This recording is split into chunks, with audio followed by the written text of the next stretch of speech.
Hello everyone, welcome to the channel Mathsville and this is Surbi. I hope आप सभी लोग पिछले topics का रिवीजन कर चुके हैं, जैसे कि रेशियो एंड प्रोपोर्शन किया था हमने लास्ट और उसके क्वेश्चंस किए थे.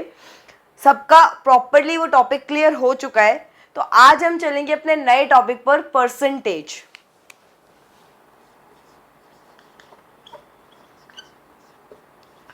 परसेंटेज यानी कि प्रतिशत. हम इस टॉपिक को बहुत ही आराम से करेंगे. आराम से का मतलब ऐसा नहीं कि पूरे 1.5-2 महीना चलाएंगे. आराम से टॉपिक करने का मतलब है मैं पहले बहुत बेसिक कंसेप्ट्स क्लियर करूंगी और फिर उससे रिलेटेड आपके सामने क्वेश्चंस लेकर आती रहूंगी. उसका रीजन है कि आपका जो ये प्रतिशत वाला टॉपिक है ये आपके पिछले टॉपिक रेशियो से भी जुड़ेगा और आपके आने वाले topics profit loss, discount, SI, CI, profit loss, लाभ हानि, डिस्काउंट, बट्टा, एसआई, सिंपल इंटरेस्ट, ठीक है, चक्रवर्ती ब्याज और ब्याज, जो भी आपका है सिंपल आपका सबसे जुड़ेगा. ये आपका डायरेक्टली जुड़ेगा और बाकी जितने भी टॉपिक्स हैं उनसे तो वैसे भी जुड़ ही जाएगा. ठीक है, तो इसी वजह से हम इस टॉपिक को बहुत आराम से करेंगे. आज की क्लास में बिल्कुल बेसिक चीजें समझेंगे. बेसिक क्या है इसकी सबसे पहले तो ये बताइए डेफिनेशन क्या है. प्रतिशत, परसेंटेज का मतलब क्या है. परसेंटेज यानी कि परसेंट, प्रतिशत, परसेंट, प्रतिशत. इस सेंट का क्या मतलब है 100, शत का क्या मतलब है 100 और परसेंट प्रतिशत का क्या मतलब है हर 100. यानी कि आप एक चीज देखो, पहली बात तो ये पर का क्या मतलब है बेसिक अगर आपको याद हो, आपने स्पीड टाइम डिस्टेंस में एक फॉर्मूला पढ़ते थे, या अगर आप कभी स्पीड भी निकालते हैं तो उसको क्या कहते हैं आप 8 किलोमीटर पर आवर या फिर 8 किलोमीटर प्रति घंटा. तो इस स्पीड का क्या मतलब है, आपकी स्पीड कितनी है, आप 8 किलोमीटर 1 घंटे में कवर करते हैं. तो इसका क्या मतलब है प्रतिशत का कि 100 में से कितना. ठीक है, तो यही आपका मतलब है परसेंट का. अब यहां से तो आपको बात समझ में आई कि इसका बेसिक बिल्कुल शब्दावली जिसको हम कहते हैं शब्दों को हमने किस तरीके से तोड़ा ये तो समझ में आ गया. बट ये बताओ कि इसकी नीड क्या थी. भाई रेशियो में हमने कंपैरिजन देखा, लेकिन कंपैरिजन हम समान स्तर पर ही तो कर सकते हैं. तो अगर हम हर चीज को जब हम 100 के स्तर पर ले आते हैं और फिर उसमें देखते हैं कितना है, तब हम प्रतिशत का इस्तेमाल करते हैं. जैसे कि अगर मैं आपसे कहूं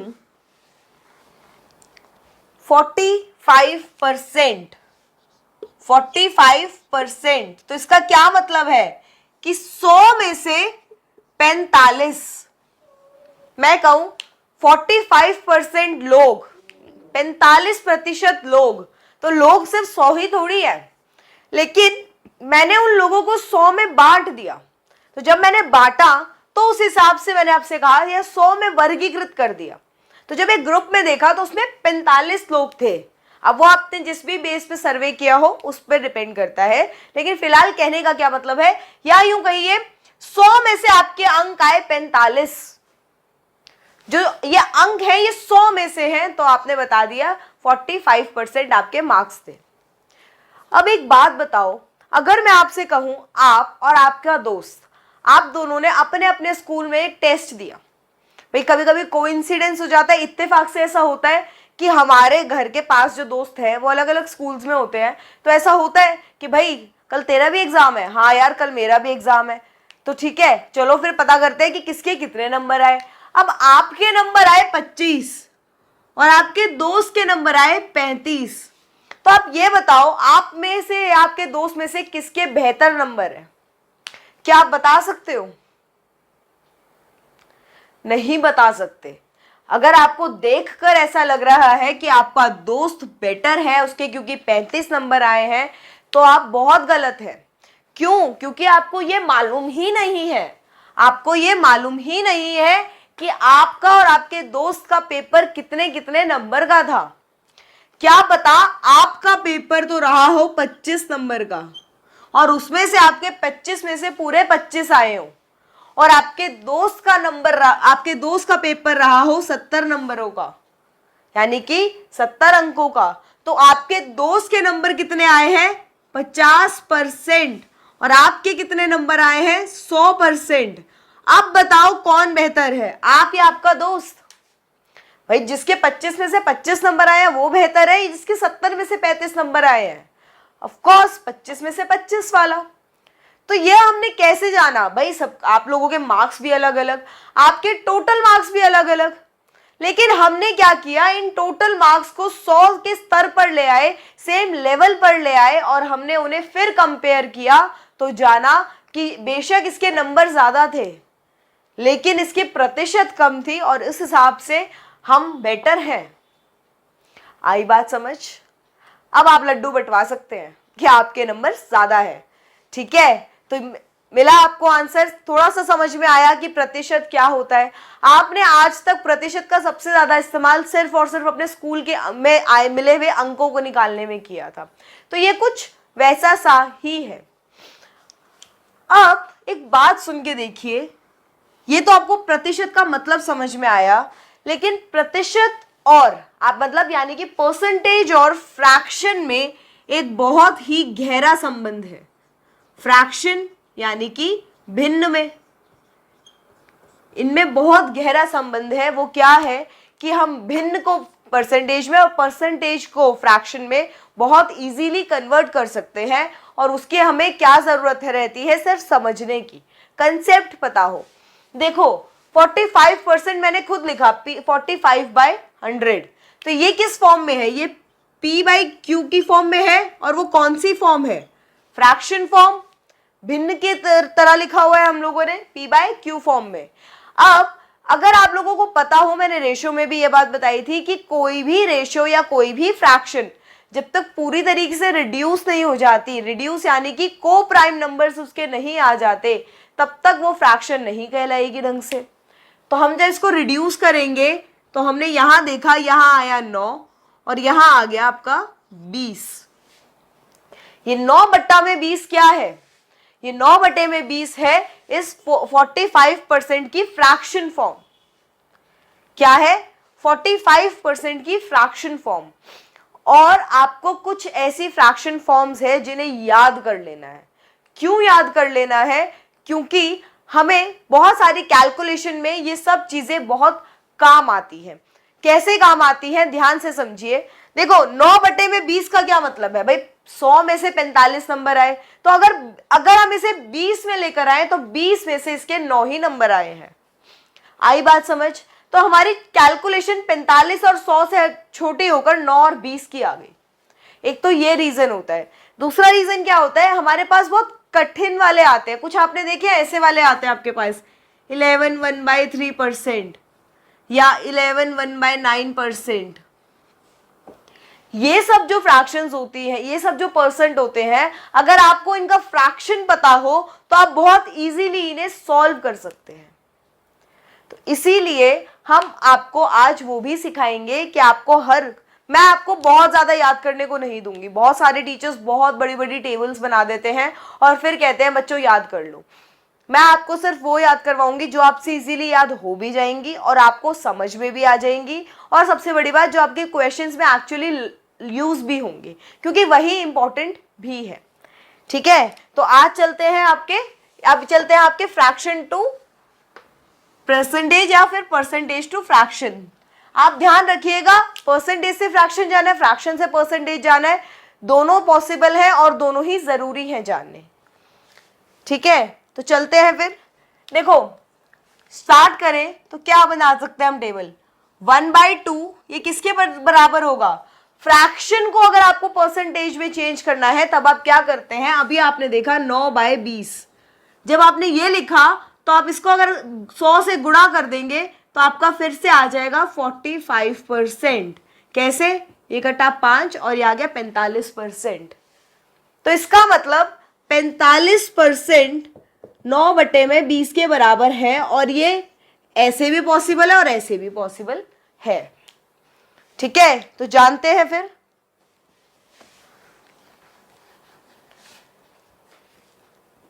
तो आपकी फ्रैक्शंस क्या होंगी? छोटी से शुरू करते हैं। 1/2 50% के बराबर, 1/3 आपका हो जाएगा 33.33%, यानी कि 33.1/3%। उसके बाद 1/4 हो जाएगा आपका 25%, 1/5 हो जाएगा आपका 20%, 1/6 आपका हो जाएगा 16.66%, यानी कि 16/23%। ठीक है, आगे आ जाइए। देखो 1 से लेके 10 तक तो आपको याद करनी है, उसके बाद आपके कुछ कुछ हैं जो मैं आपको सॉल्व करवा दूंगी। ठीक है, जैसे कि 1/7 की बात करें तो ये सबसे ज्यादा इंपॉर्टेंट है, क्योंकि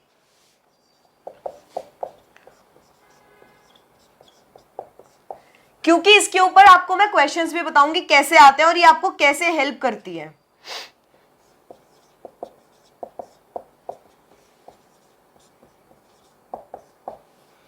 एक बटा में 9, ये किसके बराबर है? 11.11, यानी कि 11/9%। 1/10, ये सबको पता है 10% होता है। ठीक है, इसके बाद 1/11, ये किसके बराबर है? 9.09%, यानी कि 9/11%। 1/12, ये किसके बराबर है? 8.33%, यानी कि 8/1/3%। 1/13, ये बहुत ज्यादा इंपॉर्टेंट नहीं है, लेकिन फिर भी लिख लो जब इतने सारे लिख ही लिए हैं तो।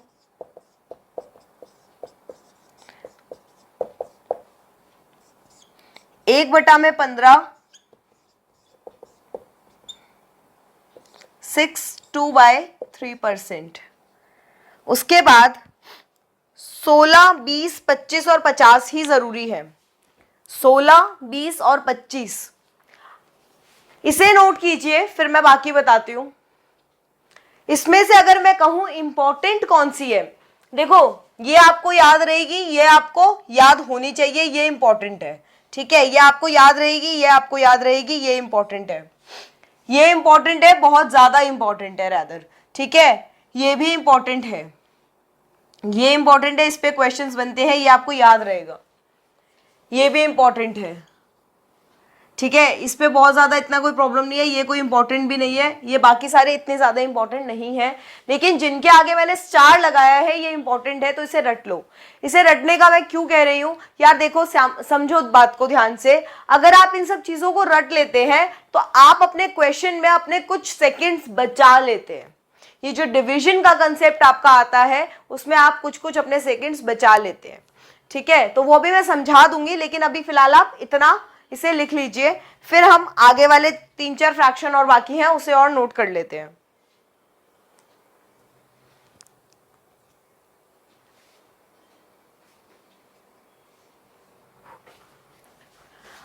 अब अगर इसके आगे फ्रैक्शंस जो हैं उन्हें कैसे लिखना है? 1/16 किसके बराबर है? 6 1/4% के। ठीक है, उसके बाद आता है 1/20, ये किसके बराबर है भाई? 1/20 5% के बराबर है। 1/25 आता है तो ये किसके बराबर है? 4% के बराबर। और फिर आता है 1/50, ये किसके बराबर है? 2% के बराबर।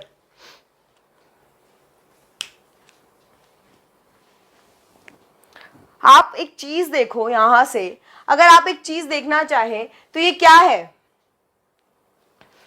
आपने यहां से एक चीज नोटिस करी, 1/8 क्या है? 12, 1/2, 1/16 क्या है? 1/8 और 1/16 में क्या क्या सिमिल वो है, क्या रिलेशन है? देखो ये इंटू 2 है तो तभी तो 16 है। तो अब ध्यान से देखो, ये डिवाइडेड बाय 2 हुआ है, बेसिकली नीचे अगर इंटू है तो डिवाइडेड बाय 1/2 है ये। तो अगर हमने ये डिवाइडेड बाय 2 किया है तो ये भी पूरा डिवाइडेड बाय 2 हो गया, यानी कि ये 12 ये 2 से भाग चला गया और ये भी 2 से भाग चला गया और ये आ गया 6 1/4, 6 1/4। तो अपनी ये चीज मैं आपको दिखाना चाहती हूं और इसकी यही आपके काम भी आएगी। कैसे, आप खुद सोचो, अगर आपके पास कहीं 12.5% लिखा है तो आपको पता है वो 1/8 है, लेकिन अगर आपके पास कहीं 6.25% लिखा है तो आपको पता होना चाहिए वो 1/8 का डिवाइडेड बाई 2 यानी कि वो 1/16 है। ठीक है, छोटे कंसेप्ट पे अगर देखना चाहो तो आपको पता था, क्या पता था भाई, देखो अगर आपका यहां से देखिएगा, अगर आपका 1/20%, अगर आपका 1/20%, सॉरी 1/20 जो है 5% है, अगर आपका 1/20%, 20 जो है वो 5% है, तो आपका 1/40% 40 कितने के बराबर होगा भाई? यहां पे क्या हुआ था, जब ये डिवाइड हुआ तो ये भी डिवाइड हुआ था, तो अगर ये डिवाइड हुआ है 2 से तो ये भी होना चाहिए, तो ये 2.5% के बराबर आ जाएगा। अगर यहां पर देखो तो यहां पे क्या हो रहा है, 1/25 4% के बराबर है, 1/25 4% के बराबर है, तो 1/50 इंटू 2 हुआ है, तो मतलब डिवाइडेड बाई 2 हुआ है, तो यहां भी डिवाइडेड बाई 2 होकर 2% आ गया। ये बात समझ में आई? और यहीं से क्वेश्चन बनते हैं, कैसे देखते हैं, कहां से किसे हटाऊं समझ नहीं आ रहा, कोई बात नहीं, इसी को हटाते हैं। ये सब भी आसान ही है, ऐसा कुछ नहीं है कि आसान ना हो।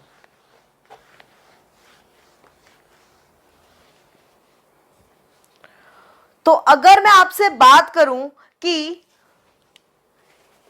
ये 14 2/7% की, ये किसके बराबर है? ये 14 2/7% किसके बराबर है? या आपके बराबर है 1/7 के। तो अब आप खुद बताओ, अगर आपके सामने, ये तो आपको पता है, चलो परसेंटेज आपने याद कर रखा है, आपको पता है, लेकिन अगर आपके सामने इसकी जगह पे कुछ ऐसा आ जाए कि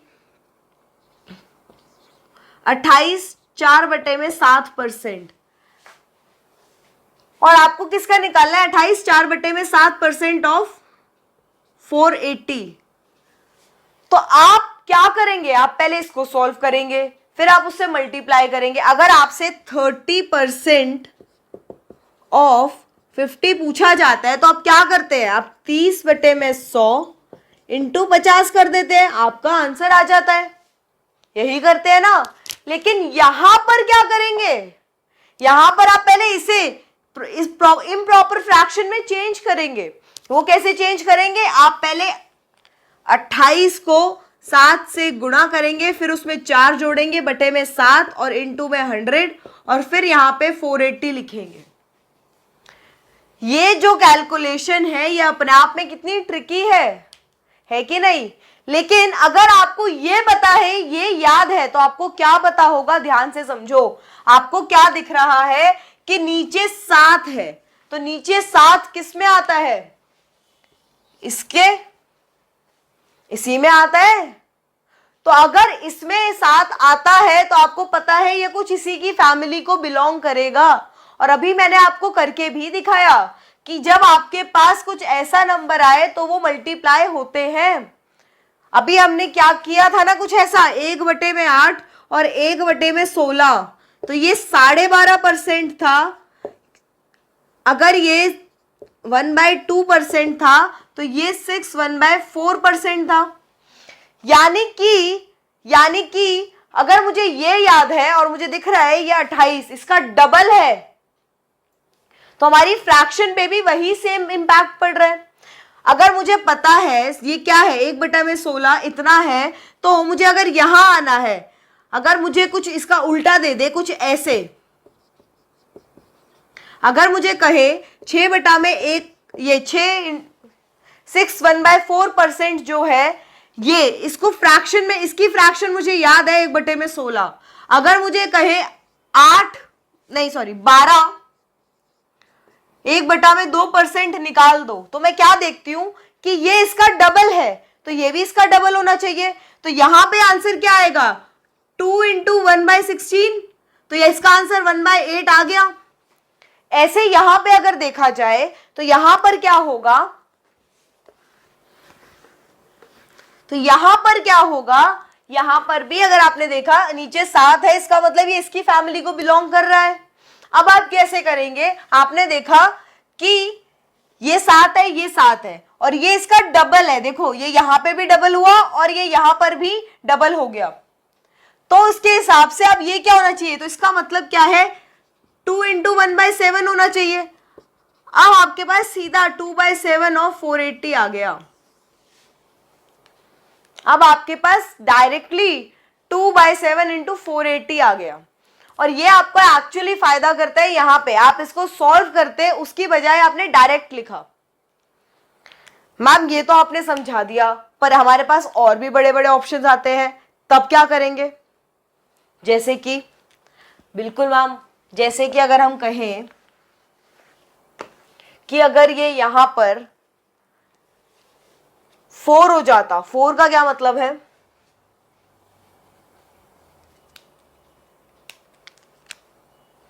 ये यहां पे कुछ ऐसा होता,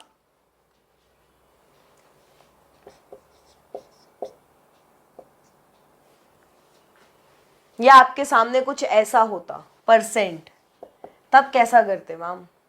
ये तो समझ ही नहीं आया कि मैम, ये तो चलो समझ में आ गया कि 7 की फैमिली है तो कुछ इसका रिलेशन मिलना चाहिए, लेकिन अब भाई अब आप क्या करेंगे, अब आप ढूंढेंगे सबसे नियरेस्ट। नियरेस्ट का क्या मतलब है, ध्यान से देखो, 14 को आपको 57 के, ये 57 के पास लेके जाना है, 14 को आपको 57 के पास लेके जाना है। तो अब कैसे लेकर जाएंगे, आपको पता है कि 14 कि 14 इंटू 4 क्या होता है, 56 होता है।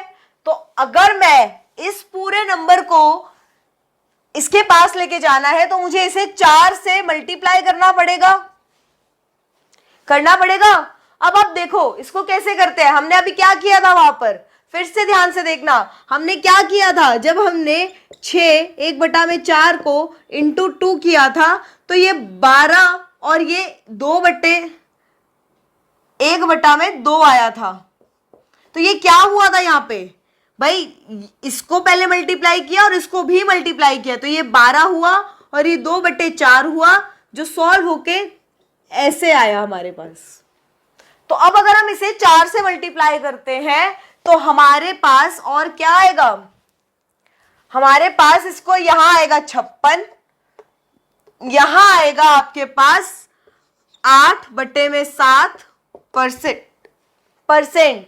लेकिन ये तो गलत है, ये पॉसिबल नहीं है।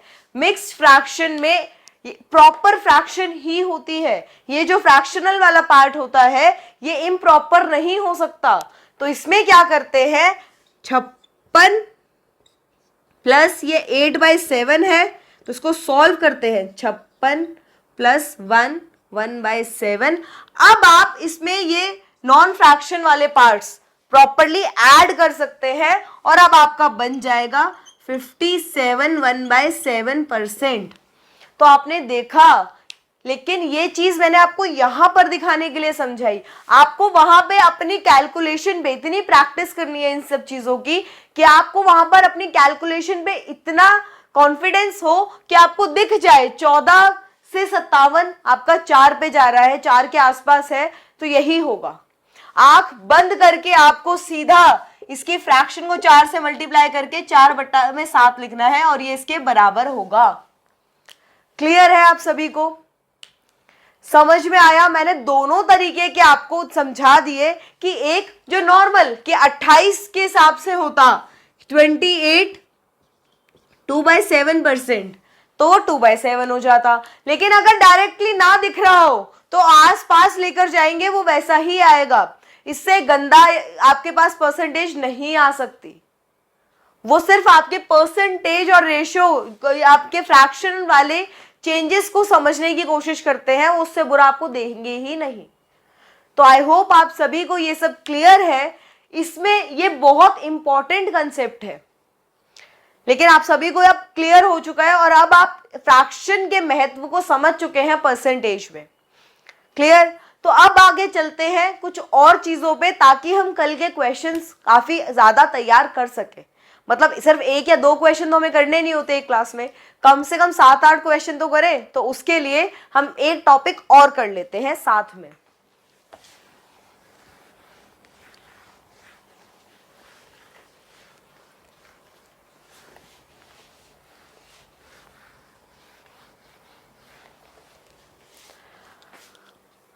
अब क्या बात होती है, कुछ परसेंटेज में 3 तरीके के क्वेश्चन बनते हैं। कैसे? हमसे क्या पूछा जाता है, x is what percent of y, x y का कितना प्रतिशत है। एक ये बनता है, एक बनता है आपके आगे x is what percent less than y। भाई हिंदी वाले बच्चे घबराए नहीं, मैं हिंदी में साथ साथ बोल रही हूं, तो प्लीज घबराना मत। इतनी जगह हमें बचानी होती है मैथ्स की कैलकुलेशन के लिए, तो मैं एक ही लैंग्वेज में लिखती हूँ, और मेरी हिंदी की हैंडराइटिंग इतनी गंदी है तो मैं कोशिश करती हूँ इंग्लिश में ही लिखूं, ठीक है। तो बाकी मैं साथ साथ बोल रही हूं, x y का कितना प्रतिशत है, x y से कितना प्रतिशत कम है, x y से कितना प्रतिशत कम है। और एक क्वेश्चन और बनता है, वो बनता है x y से कितना प्रतिशत ज्यादा है। अभी लिखूंगी उसे तब दोबारा बताऊंगी, पहले ये दोनों सॉल्व करें। एक चीज बताओ, अभी आपके पास सिर्फ वेरिएबल्स है तो आप नहीं बता सकते ये क्या हो रहा है, लेकिन अगर मैं इनको कुछ वैल्यूज दे दूं फिर आप मुझे बहुत इजीली बता सकते हो कि ये क्या हो रहा है। तो अगर मैं इस y को 40 और इसे 16 वैल्यू दे दूं, अब आप मुझे बता सकते हैं? मैम बिल्कुल बता सकते हैं। आपसे क्या बोला है, x is what percent of y, x y का कितना प्रतिशत है, तो उसे आप कैसे निकालेंगे? सिंपल, किसका निकाल रहे हैं भाई, किससे कंपैरिजन हो रहा है, y से। तो y को लिखेंगे नीचे, x को लिखेंगे ऊपर और मल्टीप्लाई कर देंगे 100 से, यही होगा आपका आंसर। तो अगर आप इसको सॉल्व करेंगे तो ये आ जाएगा, 0 यहां से गया, 4 यहां से, अरे वाह, तो ये आपके पास आ गया 40%। क्या मतलब है इसका, कि इसमें हम x अपॉन में y इंटू 100 कर देंगे। लेकिन ध्यान देने वाली क्या बात है, x is what percent of y, x y का कितना परसेंट है ये मैटर करता है। तो y का, हमें किसका परसेंटेज निकालना है, y का, तो y नीचे आएगा। क्लियर? अब यहां आते हैं, x is what percent less than y, values को सेम रखते हैं ताकि समझना आसान हो। तो यहां पे क्या लिखा मैंने, 16, और यहां पे लिखा मैंने 40। अब बोला है x is what percent less than y, x y से कितना प्रतिशत कम है, x y से देन y। इंग्लिश वाले बच्चे ये देन देख रहा और हिंदी वाले बच्चे से, y से जिससे कंपेयर कर रहे होते हैं उसे हम नीचे लिखते हैं। और कितना प्रतिशत कम है, पहले कम निकालो तो सही कि y x y से कितना कितना कम है। भाई x y से कितना कम है, 40 माइनस 16, ये कितना आ गया आपके पास, 4, 24, यही आ गया। तो आपसे क्या पूछा है, कितना प्रतिशत कम है, तो पहले कितना कम है, 24 कम है। ये क्या है, ये है डिफरेंस, ठीक है। तो ये क्या है, डिफरेंस, कितना कम है, 24 कम है। और किससे कंपैरिजन, किससे हो रहा है, से, y से। तो y की वैल्यू क्या है, 40 इंटू में 100, तो ये फिर से 60% आया आंसर। यार एक चीज देखो, अगर कोई वैल्यू किसी की 40% है तो उससे 60% ही तो कम होगी।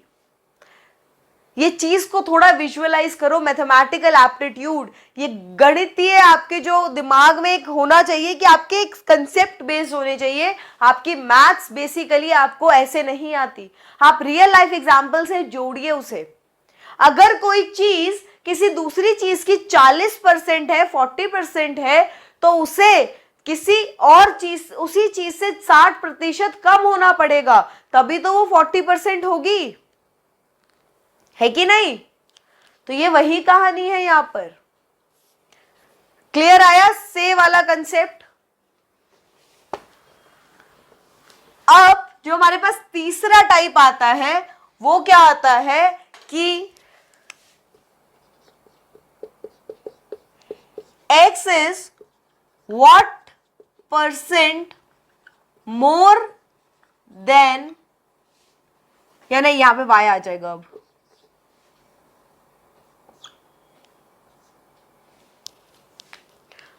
y is what % more than x। अब पूछा है y जो है वो x से कितना प्रतिशत ज्यादा है। आप कहेंगे मैम 60, भाई 60 तो नहीं होगा। क्यों नहीं होगा? इसीलिए मैंने इसको इरेज नहीं किया, अभी समझेंगे फिर से। भाई x is what % more than, sorry y is what % more than x, यानी कि y x से, अब की बार ये जो देन है ये x के साथ लगा है, अब की बार कंपैरिजन x से हो रहा है y से नहीं। क्लियर? तो अब की बार ये से जो है आपका ये x के साथ लगा है, ना कि y के साथ, इसीलिए यहाँ पे 60 नहीं आएगा। देखो खुद ही, x की वैल्यू क्या ली थी हमने 16, और हमने y की वैल्यू क्या ली थी 40। इसमें कैसे बनेगा? भाई पहली बात तो बताओ कितना ज्यादा है, तो कितना ज्यादा है वो भी हम डिफरेंस से ही निकालते हैं। तो डिफरेंस क्या आ गया हमारे पास 40 माइनस 16 आ गया आपके पास 24। ये आपसे, ये जो x है, जो y है वो x से 24 ज्यादा है, ये आ गया हमारे पास सिर्फ और सिर्फ न्यूमेरिकल वैल्यू। अब हम बात करेंगे कितना प्रतिशत ज्यादा है, तो कितना प्रतिशत ज्यादा है वो कैसे निकालते हैं? डिफरेंस अपॉन में कंपैरिजन वाला नंबर, कंपेयर्ड क्वांटिटी।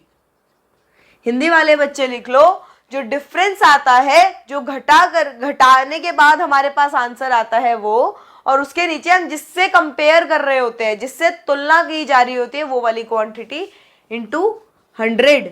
तो ये आ गया आपके पास 24/16 और इंटू 100। अब ये फ्रैक्शन में कुछ आना चाहिए, नहीं फ्रैक्शन में कहाँ आएगा, 25 और ये गया 6, 150%। यही आ रहा है। 4 से काटा 25, 4 से काटा 6, 6 इंटू 25, ये आ गया आपका 150%, 150%। ये आ गया आपका आंसर। क्लियर हुई चीजें कि हम चेंज कैसे चेक करते हैं? भाई अगर आपसे ये पूछ ले चेंज विद रिस्पेक्ट टू, यानी कि कितना आपका चेंज आया है, तो आप उसमें भी आप यही चेक करेंगे। अगर आपसे वो ये कह दे find the change, find the difference percentage between X and Y, तो अब आप क्या करेंगे? परसेंटेज, लेकिन वो उसमें साथ में लिख के देगा कंपेयर टू। क्लियर है? ये तीनों चीजें आपको क्लियर हो गई। अब मिलेंगे कल हम सेम क्वेश्चन, सेम टाइप के क्वेश्चंस के साथ, जिसमें हम यही सब चीजें देखेंगे। तो आप लोग अच्छे से अपने कंसेप्ट को तैयार करके रखिए। कल मिलते हैं सेम टाइम पर, तब तक के लिए गुड नाइट।